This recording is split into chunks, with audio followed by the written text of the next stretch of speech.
Hey, this is David Seay with Seay Development. Thanks for joining me for a real estate update. I just wanted to send you some interesting statistics about the residential marketplace. You're hearing some people saying the economy has pulled back. I wanted to talk to you about Charleston and the surrounding markets and what's going on. So I've filled this presentation full of statistics. I have some great visuals for you to look at, and certainly appreciate you taking a look at this information about our residential marketplace here in Charleston, South Carolina. So let's go ahead and get to it.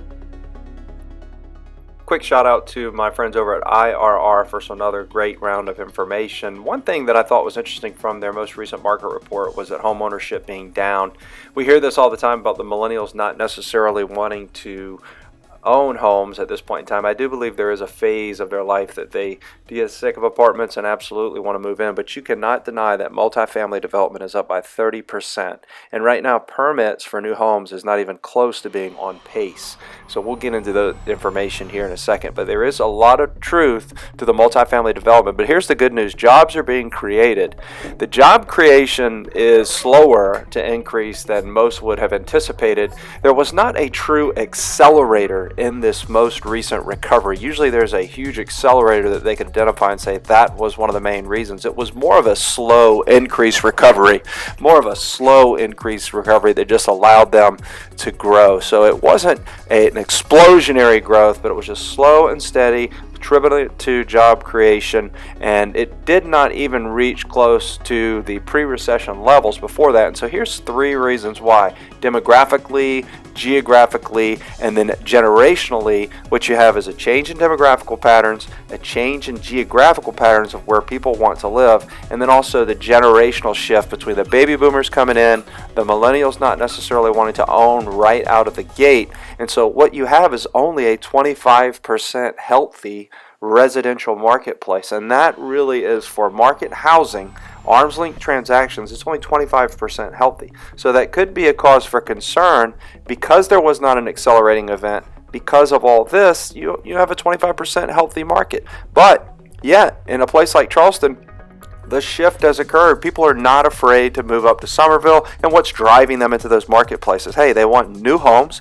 They don't want the overpriced listings that they're seeing in the Charleston market, and they go up to Goose Creek, Summerville. They feel like they get a lot more bang for their buck. Our condo markets are okay, so they're okay with moving to these areas. But in Charleston, we have less than 5 months of inventory right now, and we did see a tremendous year in 2015. It was our third best year, with transactions going up by 14%, and then you had almost a 6% increase in home values. So certainly most homes have appreciated in value, and I just think that those are some very interesting statistics. And you can even see up here, and this is a picture of Allendale, where I have a listing for 112 acres that's getting a lot of attention because of the ability for residential development that is pushing into these areas, because since we're a linear type of area, when you're going up and down the coast, you're going to see development in certain areas. So that's the market summary, and this is a good transition into the actual residential inventory that I have, just to keep you abreast of what is available. So again, this is 113 acres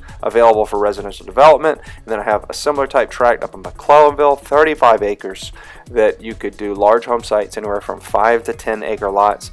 I think it's a phenomenal opportunity right next to St. James Elementary School on Highway 17. You can see right there, has a road, runs along the property, and if you wanted that large estate lot, it's a perfect opportunity for a developer to pick it up, set it up. It could be a Boone Hall Farms type of situation right on the frontage, because it does have some flexible zoning there.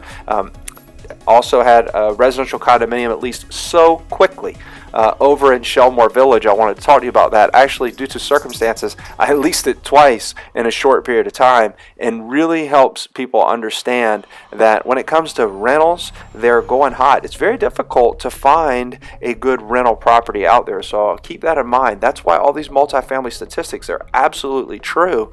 This is a property that is beautiful. It could even become an executive home rental out in Grassy Creek. We'll pull this one from the market today, but since I was here, I'll go ahead and tell you about it, just because it's such a beautiful home with a beautiful sunroom, and these price points up in the $800,000 range, they're getting a lot of attention still, just because the lack of inventory out there. But this was just a tremendous home for someone, and certainly on a tidal creek. The sunroom was done beautifully well, and here's a great shot of that to the back of the property.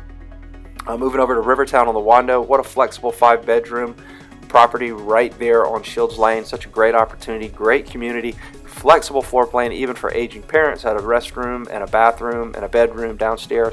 Whether it's kids, any age of life, anybody could benefit from a floor plan like this. And this is another residential property that we have out in Rivertown on the Wando. You know, sometimes people, they don't necessarily want to live in another person's home. They want to do their own thing, and I completely appreciate that. So out of Paradise Island, I actually have a 0.68 acre lot on deep water. Easily get your dock permit there, and you could build the dream of your home quietly away from everyone. Here's just a shot of the lot that you could go out there. That's gotten a lot of attention as of lately, just because there are not a lot of opportunities to build on water here in the Charleston market. So that's our residential report. These are some residential properties.